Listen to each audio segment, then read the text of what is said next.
All right, guys. So once again, 192 weight. I just want to start with last night. I could not track my calories. I went out last night and I had about 1,000 calories left. So when I was out eating, I was just trying to estimate the calories in my head of what I was eating. But realistically, I don't think I hit the 3,800 calorie mark. And at the end of the day, that is not a problem because it starts to look at it like this. Think about it in a way of consistency. If I'm consistently eating 3,800 calories every single day, and I just one day I'm slightly under, it doesn't really matter because then I could just make up for it today and start to look at it as a end of the week sum, because like I said, one day will not really affect it if you correct it and if you don't constantly keep going under the calorie mark. And same thing with sleep and all of that. Start to look at it in a bigger picture, in a equal amount at the end of the week per se, okay? So right here, guys, I got my pre-workout meal. That is my second meal of the day. I purposely made it earlier in the day because I have to go to the gym earlier today a little bit. But this morning I already had 5 eggs and some pancakes with some protein inside the pancakes, some protein powder. So far I had about 129 grams of carbs. And this is 85 grams of carbs, I think. So far that will equal about 217 grams of carbs, somewhere around that number. And I am going to eat one more meal after this, something small, carb-based, not really protein. I want to have anywhere from like 275 grams of carbs to 300 grams of carbs for my back day today. And I got my electrolytes here. So, I've been drinking the whole gallon since the morning. But let me get right into this chest day, okay? So guys, actually for this chest day you're about to see, I recorded all my warm-ups. I want to show you guys exactly how I warm up, and it definitely is very, very beneficial. I just have to make this a habit of doing before every single chest day because it makes a huge difference. I feel zero shoulder pain, my elbows don't hurt when pressing, and my chest feels warmed up. It's all positive. So I started with tricep pushdowns. Now also keep in mind that I do this in a circuit, non-stop back and forth, because it's not working out. This is just, as it's called, warming up the muscles, just getting the muscles used to movement and used to a little bit of weight. So it's ready for the heavy loading and the chest flies, whatever your workout's going to be. But I started with push downs. I don't really count. I just keep doing them until my triceps feel fatigued. But don't get it confused. It's fatigued in a different way because I'm going at a weight where I can get like 50 reps. Okay, so it's more of a cardio fatigue, I want to say. But it's not. It's a little bit different, It's a little bit hard to explain. When my triceps are about to feel that burning sensation, that's when I stop and I go into the next warm-up, which was I was doing single arm chest flies to get my chest used to the motion. And same exact thing, when I start to almost get that burning sensation, I stop. And then I'll call them shoulder stretches, Sometimes I use a weight, sometimes I don't. But what I do is I just take my arm and I stretch it back like this. And right now, I'm even starting to feel it, the stretch happening. And it starts to happen at this point, about 10 seconds in from me putting my arm back. And what it does is it stretches my rotator cuff in a good way for my shoulders to get ready to be worked, because shoulders come into play too. And when I bench press, sometimes my shoulder clicks a lot and it's a very uncomfortable feeling. And guys, I didn't even mention what this was. This is, well, I said how many carbs it has, but this is white rice. It is 1 slice of Swiss cheese chopped up for flavor and ground beef, 8 ounces of ground beef. And with all of that, it came to 53 grams of protein, 85 grams of carbs, and I think 29 grams of fat. So nice meal, about 845 calories. But as the video goes on, you guys are going to notice that the meal's getting smaller and smaller because I'm going to keep cutting through. I don't want to show you guys me eating the whole time, And once I felt I was ready to start working out, I went into my favorite.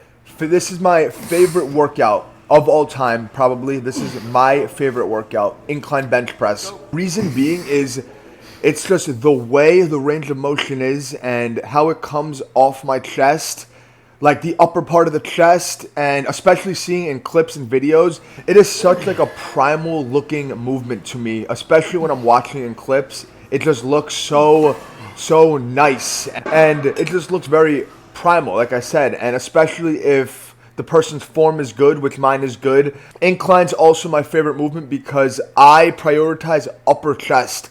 Now, I also do mid chest too. I switch it up. I go back and forth. Sometimes I'll do chest days with only incline pressing though. Or sometimes I'll do chest days with 3 sets of incline pressing and then I'll finish 3 more sets with flat bench. But I never really prioritize flat bench, and definitely not decline pressing, because doing decline pressing is the exact same as doing flat bench. It hits the exact same parts of the chest, even though you're on a decline. Trust me, there's not really a point of doing decline bench pressing. Guys, I'm already almost done with this, but I just do also want to say, ever since I've been prioritizing incline benching, my chest has grown in a way that I have never seen before. I actually notice each striation, each vein on my chest, and just the overall shape of my chest has really shaped itself up. And that is strictly from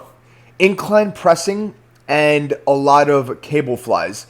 Because with the cable flies, say if I prioritize incline bench pressing and I do only incline pressing for that chest day, I will finish off my chest day with mid-chest cable flies. So I do get the whole chest still, and I'm still getting that nice squeeze. I'm telling you, the way to go for bench pressing is incline. That is what I have noticed. That is from my experience. I'm just sharing what I have seen from my experience, okay?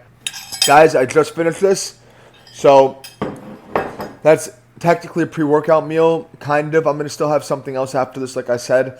So how I started with my incline pressing yesterday, I actually went heavier than I normally do, and that is all thanks to this bulk. I started at 205.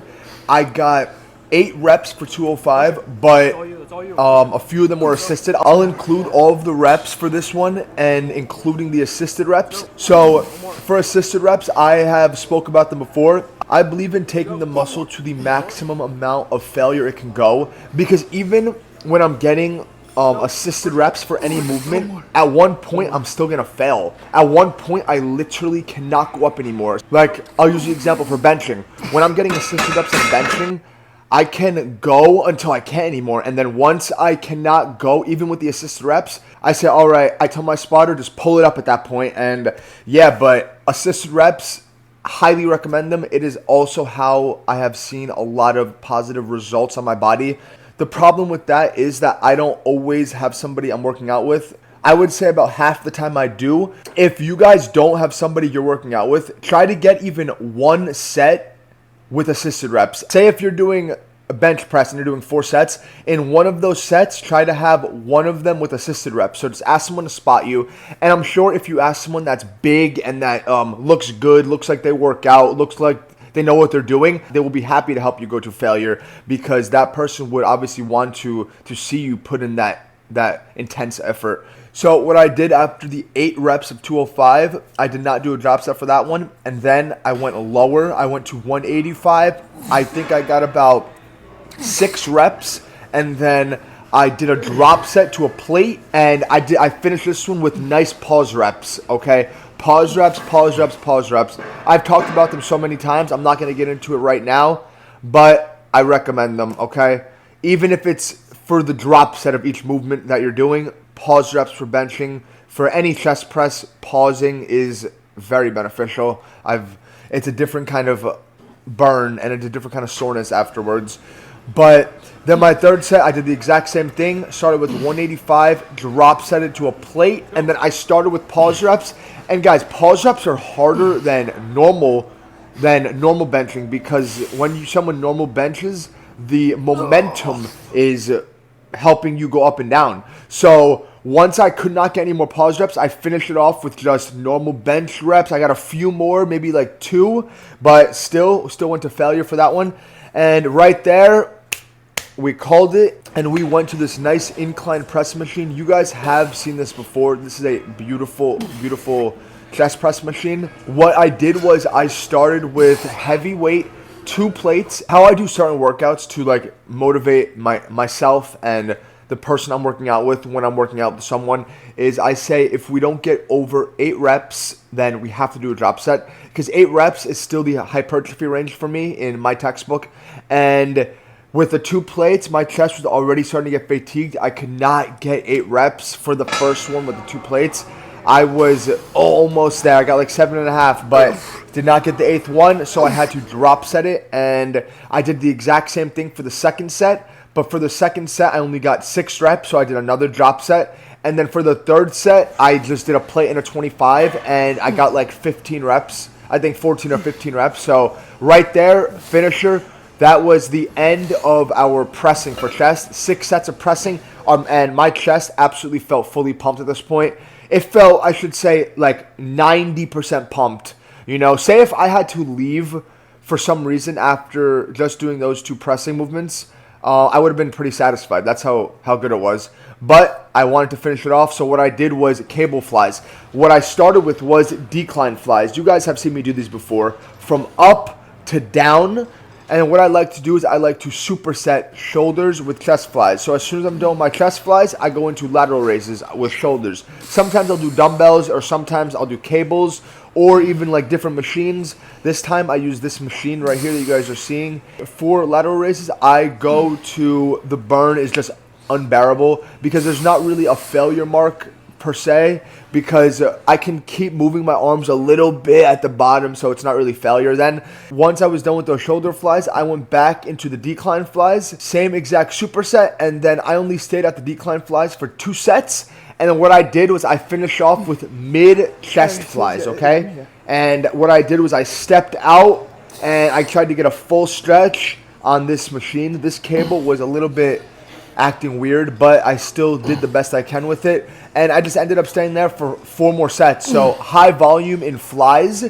And I finished off the shoulders with it. Each set was a superset with lateral raises, shoulder flies. I'll refer to lateral raises and shoulder flies together so people don't get confused. Like I'll say I went to lateral raises, shoulder flies, kind of using like 2 words as one meaning, if you know what I mean. But once that was done, I went in to show you guys my chest pump. Chest is looking absolutely fire here, guys. I see veins coming out of my neck, veins coming out of my shoulders, out of my chest, everywhere. And to be this deep in the bulk, and I am noticing that I am beginning to look bulkier and bulkier, and I'm getting stronger, putting on muscle, and I'm still seeing my vascularity, and I'm still seeing my abs, not as much as I would like, I'm not going to lie, but it's the nature of the game. As long as I notice them faintly, I'm still happy with that, because in my last bulk, oh no. There was no shot you were seeing any abs in that last bulk. But yeah, guys, my chest was looking absolutely beautiful here. I showed you guys a few different looks, a few different poses. But all in all, absolutely beautiful chest day. And next workout will be full back day. See you guys in the next one.